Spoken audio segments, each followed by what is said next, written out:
Hi everyone. आज मैं आपको सबसे पुरानी ट्रेडिशनल आर्ट फॉर्म जो हर घर में सदियों से चली आ रही है उसी झोटी या चीता के बारे में बताने जा रही हूँ। बचपन में मिट्टी के घर की दीवार, आंगन, वरांडा में जो सफ़ेद रंग की ड्राइंग हमारी माँ, दादी और घर के औरतें बना रहे थे वो तो आपको ज़रूर याद होगा। मिट्टी के रंग के ऊपर ये सफ़ेद रंग इतना ग्लो करता था कि ओह हो क्या दिखती थी। पर मेरे जैसे बचपन में जो हॉस्टल में रहते होंगे उनको तो ये देखने का सौभाग्य नहीं मिला होगा। इसीलिए मैं अब जब गांव गई थी मामा जी के घर, तब ये वाला पूरा चैप्टर मैं आपके लिए शूटिंग करके लेके आई हूँ। जैसे कि चावल भिगोने से लेकर कैसे वो राइस पेस्ट बनता है और कैसे वो आर्ट फॉर्म होता है, मैंने खुद भी कोशिश की थी। और मेरे कोशिश आपको देख के तो पता चल रहा होगा कि ये कामयाब नहीं हुआ था, फिर भी मैंने कोशिश किया था। कैसे कैसे कितने लोग एक एक करके आके मेरे साथ मिले थे और मुझे वो आर्ट फॉर्म का डिफरेंट तरीका दिखाए थे, मैं सब लेके आई हूँ। इसके साथ पूरा कैसे शुरू हुआ था ये आर्ट फॉर्म और कब कब कौन कौन सा फेज दे के आया था और हर एरिया में कितना डिफरेंस है वो सब भी मैंने बताया है। तो आप प्लीज़ ये वीडियो को अंत तक देखिए। और अगर मेरा कोशिश है और रिसर्च अच्छा लगे तो एक लाइक के साथ साथ अपनों के साथ शेयर भी कर लेना। तो चलिए इस आर्ट फॉर्म के साथ मेरी पहली परिचय से कहानी शुरू करते हैं। मैं हॉस्टल में रहती थी, इसीलिए ये झोटी बनता हुआ तो मैं कभी देख नहीं पाई थी। पर हमारे हॉस्टल में ना हर दिन जो एक्सरसाइज का आवर होता था उसमें हम एक दिन मॉर्निंग वॉक के लिए गांव के अंदर जाते थे। ये तो सारे बच्चे के लिए बहुत ही खुशी की बात थी क्योंकि हॉस्टल की परिसर से हमें बाहर जाने का मौका मिलता था। उसी दौरान अगर कभी मार्गशीर का महीना चल रहा होता था, यानी यही नवंबर का टाइम, तो माणवसा गुरुवार जो फेस्टिवल होता है हमारे यहाँ, उसी टाइम हर घर की आंगन में झोटी देखने को हमें मिल जाता था। क्योंकि झोटी तो मॉर्निंग 3-4 बजे से उठ के घर के औरतें बना लेते थे और हम वॉक के लिए निकलते थे सुबह 6 या 6:30 बजे। बनमाटी यानी खेत से कलेक्ट किया हुआ एक खास किस्म की सफ़ेद रंग की मिट्टी के साथ डार्क कलर की गोबर की लेप दिया हुआ दीवार के ऊपर चावल से बना हुआ सफ़ेद रंग की ड्राइंग, उसका कंट्रास्ट इतना प्रोमिनेंट देखते थे कि अभी तक मेरे मन में छपा हुआ है। मैं उन सारे चित्रों से और उसकी जो एक नाइवनेस है, जो मतलब ये परफेक्शन नहीं होता है, एक सिंप्लिसिटी है, उसी से ज़्यादा आकर्षित होती थी। कभी कभी शादी ब्याह के अवसर पर अगर किसी रिलेटिव के घर पर जाना पड़ता था तब भी ऐसे कुछ राइस पेस्ट का वाइट कलर की जो झोटी वो भी दिखने को मिलता था। पर वो झोटी का ड्राइंग ना जो गुरुवार माणबसा के टाइम में जो ड्राइंग होता था, जो झोटी होता है, उससे बहुत अलग है।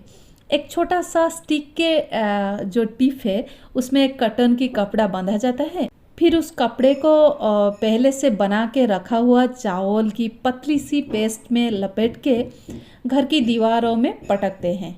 ये अलग सा दिखता है। और घर के अंदर भी एक जगह पे सफ़ेद रंग की एक स्क्वायर बॉक्स बनाकर उसके ऊपर लाल रंग की अलता से कुछ चीता यानी ड्राइंग बनाया जाता है। कभी कभी मेरे ऊपर भी ये ड्राइंग करने के लिए प्रेशर डाला गया है। जहाँ भी जाती हूँ ना वहाँ पे कोई अंकल आंटी या कोई रिलेटिव आकर बोलते हैं कि तेरी तो ड्राइंग बहुत अच्छी है, थोड़ा सा ये वाला चीता जल्दी बना देना। जब जब ये ड्यूटी करना पड़ता था, अब मुझे याद है, तब तो मुझे लगता था कि मुझे ड्राइंग क्यों आता है भाई, नहीं आता तो कितना अच्छा होता है ना। क्योंकि शादी ब्याह के मौके में घूमना फिरना और मस्ती करना दोस्तों के साथ, वो सब में टाइम देने के लिए बच्चों का मन होता है। मैं भी उन बच्चों में से एक थी जिसका मन खेल में ज़्यादा रहता था और काम में बहुत कम। तब मैं सोचती थी अगर मुझे ड्राइंग आने की बात किसी को पता ना होता तो कितना अच्छा होता। काम डिफ़िकल्ट था, इसलिए भी मैं उसको अवॉइड करना चाहती थी। क्योंकि तब वो जो ड्राइंग वो उसको मुझे दीवारों पे बनाना था और वो मेरे लिए डिफ़िकल्ट था। क्योंकि तब सारे ड्राइंग ना एक दांतुन में करना पड़ता था। हाँ, सही सुना आपने, दांतुन। किसी भी पेड़ का छोटा सा लकड़ी जिसकी अपर पार्ट को पत्थर से क्रश करने के बाद खूब पतला मुलायम हो जाता है, उसी से ड्राइंग अच्छा बनता था। जैसे कि आप अभी देख रहे हैं मेरे भाभी ने बना रहे हैं, जैसे जिस लकड़ी के सहारे में जो वो लोटस बना रहे हैं वो ऐसा ही था। ज़्यादातर खजूर, करण, सहाड़ा की लकड़ी इसके लिए यूज होता था।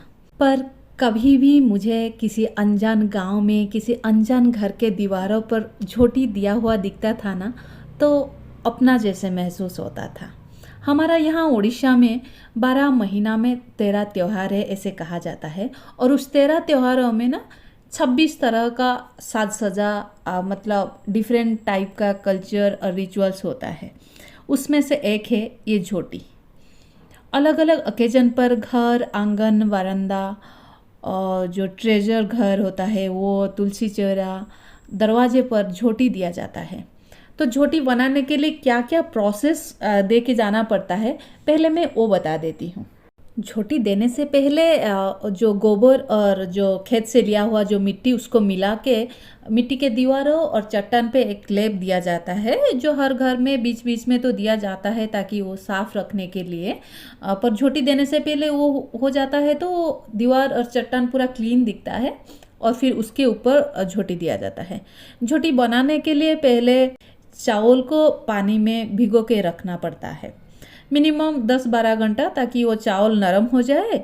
जैसे कि सुबह अगर भिगो दिया तो रात को वो नरम हो जाएगा। नरम चावल को ट्रेडिशनल स्टोन ग्राइंडर, जिसको उड़िया में हम सीड़ा कहते हैं, उसमें पीसते हैं। अभी आप ये जो दिख रहे हैं ना, ये मेरे सबसे छोटी मामी जी है, और ये जो भिगा हुआ जो चावल है उसको लेके हमारे जो सीड़ा मतलब ट्रेडिशनल स्टोन ग्राइंडर, उसमें चावल को पीसने जा रहे हैं।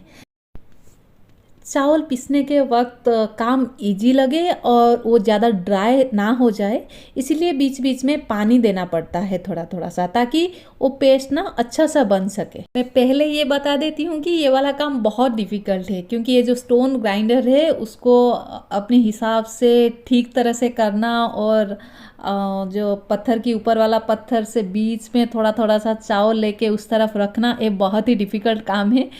मुझे तो डिफ़िकल्ट लगा। आप देखे होंगे जो पहले वाला वीडियो में मैंने कोशिश कर रही थी कि वो चावल पीसने की, और वो हो नहीं पाया मुझसे।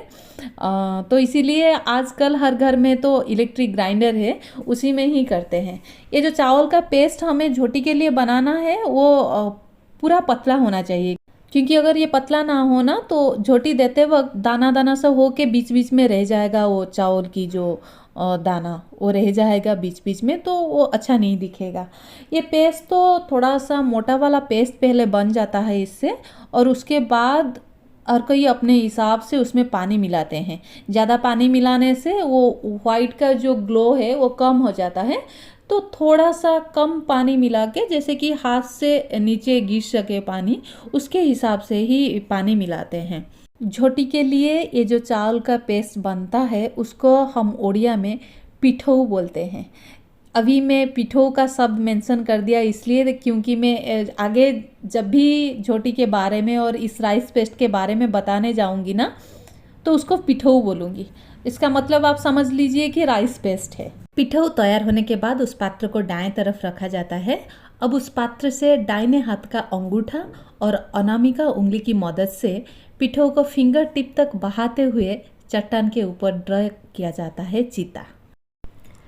हाँ, आगे जाने से पहले ये बता दूं कि ये जो ब्राइट वाइट कलर की झोटी, वो सिर्फ अरुआ चावल की पेस्ट से पहले नहीं होता था। इस वाइट कलर के लिए एक तरह का सीसेल कलसामू का, उसका जला के उसका चूर्ण, खड़ी पत्थर का चूर्ण, ये सब भी उपयोग किया जाता था। झोटी में ब्रश पकड़कर नाजुक चित्र नहीं बन सकता, इसलिए कई सारे नए तरीके अपनाया जाता है।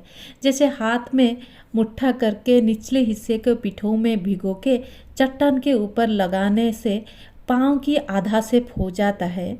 उसके ऊपर एक एक ड्रॉप पिठौ डाल के बनाते हैं ऐश्वर्य की प्रतिमा, देवी लक्ष्मी की पाँव। कोई कोई आसानी से झोटी ड्रॉ करने के लिए हाथ की अंगूठा और छोटी उंगली के बीच एक छोटा सा पतला सा कॉटन कपड़ा पिठौ में भिगो के रख लेते हैं, ताकि पिठौ की धारा बहती रहे और वो थोड़ी देर तक झोटी बना सके। इसमें पिठो लेने के लिए बार बार हाथ उठाना नहीं पड़ता है। अभी आप ये जो देख रहे हैं ना, वो उसी फार्मूला से बन रहा है। उनके हाथ के बीच में ना एक छोटा सा कर्टन है, उसको वो भिगो के लेके ड्राइंग बना रहे हैं। दीवार हो या चट्टान, आमतौर पर झोटी के चित्र कमल के फूल से शुरू होता है। जितना बड़ा एरिया होता है उतनी बड़ी कमल। जहाँ अधिक स्थान होता है वहाँ 16 या 64 कमल बनाए जाते हैं। फिर उसके आसपास और भी बहुत सारे चीज़ें ड्रॉ होता है, जैसे कि कई तरह की लताएं, फूल, पत्ते, पेड़, पशु पंछी, नारियल, चांद, सूरज, धान की पिंचा, आंवला और कदम की पेड़, ऐसे बहुत कुछ। दीवारों पे भी ना कई तरह के अनाज, धान के शीशे, धान का घर बनता है। पिठों को बाएं और दाएं तरफ को इस तरह से डाला जाता है कि वो चीता बिल्कुल धान की पौधे की तरह दिखता है। उसके ऊपर फिर फिंगर टिप रख के स्टेप बाय स्टेप ड्राइंग बना जाता है। डिफरेंट टाइप ऑफ फेस्टिवल में अलग अलग तरह का झोटी देखने को मिलता है। जैसे कि दशहरा के अवसर पर जो झोटी दीवार पे बनता है वो कलरफुल होता है। पहले ये सारे रंग के लिए ट्रेडिशनल पत्ते, पत्थर और मिट्टी का व्यवहार होता था। अब तो बहुत सारे रंग बाजार से मिल रहा है और लोग उसी रंग में ही रंगोली बना रहे हैं। कार्तिक के महीने में जो रंगोली बनता है उसमें कुछ लोग जगन्नाथ, बलभद्र और सुभद्रा बनाते हैं। इसके साथ कोई कोई मत्स्य, कच्छप, वराह, नृसिंह आदि दशावतार के चित्र भी बनाते हैं। पौषों के महीने में पूर्णमी तिथि में कोरापुट जिले की महिलाएं जो दंडारी नृत्य करते हैं, उसी आस्थान के पास सिमली के पेड़ को मिट्टी में लगा के उसकी चारों तरफ रंगोली बनाते हैं। गंजाम और पुरी डिस्ट्रिक्ट में कर्कट संक्रांति के दिन जो दक्षिण संक्रांति ओसा किया जाता है उसमें भी चीता ड्रॉ किया जाता है। वो पहले दीवारों पे एक मंडप बना के उसको चारों भाग में विभाजित करते हैं और प्रत्येक खंड में तरह तरह की कमल बनाते हैं। मंडप की चारों तरफ धान की अमर, गाय और बहुत सारे कृषि उपकरण बनाते हैं। साथ में बकरी जैसा घरेलू पशुओं का चित्र भी बनाते हैं। इससे पहले कार्तिक अमावस्या के दिन साधव बहुएं घर के आंगन में झोटी और रंगोली में एक नाव के चित्र बनाते थे। उसी नाव के ऊपर घर की सारे चीज़ें रख के बंदापना करने के बाद उसको फिर घर ले जाते थे। खुदरुकुणी ओसा में जो झोटी होता है उसमें तोपोई की बकरी, घरमणि की भी चित्र बनाया जाता है। बुधिवामन ओसा में ओलट हंस, धानमणि को ओसा में हस्ती और उल्लू, कार्तिक व्रत में काप्ता काप्ती। कार्तिक शुक्ल पक्ष नवमी से पूर्णिमा तक 5 दिन का बकपंचमी के दिन बग बगुली यानी इबिस बर्ड कपुल, इनका चित्र बनाने का परंपरा है। कुमार पूर्णमी के दिन गांव में तुलसी चौरा के पास चारों तरफ लड़कियां जो कमल फूल की जो पंखड़ी है उससे जो कोठी बनाते हैं उसको भी चीता कहा जाता है। लंगड़धुआ पूर्णिमा या बड़देव जन्मतिथि में काव शेल्टर की दीवारों में बहुत सारे एग्रीकल्चर इंस्ट्रूमेंट के साथ गाय की भी चित्र बनाया जाता है। इसके साथ साथ फिश कपल, बहुत सारे चिड़िया, मोर, तितली, हिरन आदि भी बनता था। आदिवासी अपनी घर की दीवारों में हाथी, गाय, इंसान, मोर, छिपकली आदि बनाते हैं। इनकी झोटी में वाइट कलर के साथ हल्दी, लाल और थोड़ा सा मिट्टी के कलर का डीप कलर भी यूज होता है। रंग के साथ साथ उनका मिट्टी का रंग भी तरह तरह का होता है। वो मिट्टी को डिफरेंट प्रोपोर्शन में लेके उसको मिला के नई नई रंग बना के लेप देते हैं दीवारों पे। वो अपने आप ही चित्र जैसा लगता है। शादी ब्याह आदि शुभ अवसरों पर दूल्हे दुल्हन, पालकी सवारी, मुकुट, गहना, चिड़िया, शंख, छतरी, कमल, कलश आदि चित्र एक सफ़ेद बैकग्राउंड के ऊपर बनाया जाता था। इसके लिए एक डीप कलर का मिट्टी का रंग व्यवहार होता था। बहुत पहले एक काक्टस था, उसकी रूट को मसल के कलर ब्रश की तरह इसके लिए यूज किया जाता था ड्राइंग करने के लिए। पर मैं जब से देखने लगा हूँ तब से देख रही हूँ कि बांस, करंज, खजूर आदि पेड़ की छोटे छोटे डाली को स्माश करके सफ़ेद रंग के ऊपर लाल रंग के अलता से ड्राइंग किया जा रहा है। उसमें डिफरेंट टाइप का चिड़िया, कलश, केला का पेड़ आदि चित्र बनाया जाता है। जैसे विभिन्न अवसर पर स्वतंत्र तरह के चीता बनाने का परंपरा है, उसी तरह विभिन्न क्षेत्र यानी डिफरेंट एरिया का चीता या झोटी में स्वतंत्रता भी था। उस एरिया की लोक संस्कृति के साथ साथ चित्र का संबंध रहता था। पर ये सब अभी है नहीं, जो बहुत दुख की बात है। इंटरनेट से पैटर्न और डिजाइन देख के हर कोई झोटी बना रहे हैं, इसलिए सारे चित्र ना एक जैसा लग रहा है, मेहंदी डिजाइन जैसा लग रहा है, अपना सा नहीं लग रहा है। झोटी की कंपटीशन में भी अगर आप देखें तो वहाँ पे भी जो चित्र बन रहा है वो सब एक जैसा लग रहा है, इसमें अपनापन नहीं है, खुद का लैंग्वेज नहीं है, वो नाइवनेस, वो सिंप्लिसिटी है नहीं। इसलिए आप अगर सब मिलके अपने क्षेत्र की खास शैली के बारे में बात करेंगे या फिर फोटो शेयर करेंगे तो सबको छोटी चिता के बारे में नई नई बात पता चल सकता है। मैं वीडियो ख़त्म होने से पहले आपको इतना रिक्वेस्ट करूँगी कि आप भी ना अपनी एरिया की छोटी चिता या रंगोली के यूनिकनेस के बारे में जानिए और हमें भी बताइए। अगर आपके पास वो जो डिफरेंट तरीके की चिता बनता है उसकी फ़ोटो है तो आप हमें यहाँ पे शेयर कीजिए। मैं बाद में लोगों के साथ शेयर करूँगी और आपकी यूनिकनेस के बारे में सबको बताऊँगी। वीडियो को अंत तक देखने के लिए आपको बहुत बहुत बहुत धन्यवाद। आपको अगर वीडियो अच्छा लगा हो और उसमें से आपको कुछ भी नई बात जानने को मिला हुआ हो तो आप प्लीज़ इस वीडियो को लाइक कीजिए, कमेंट कीजिए और बहुत सारा शेयर कीजिए।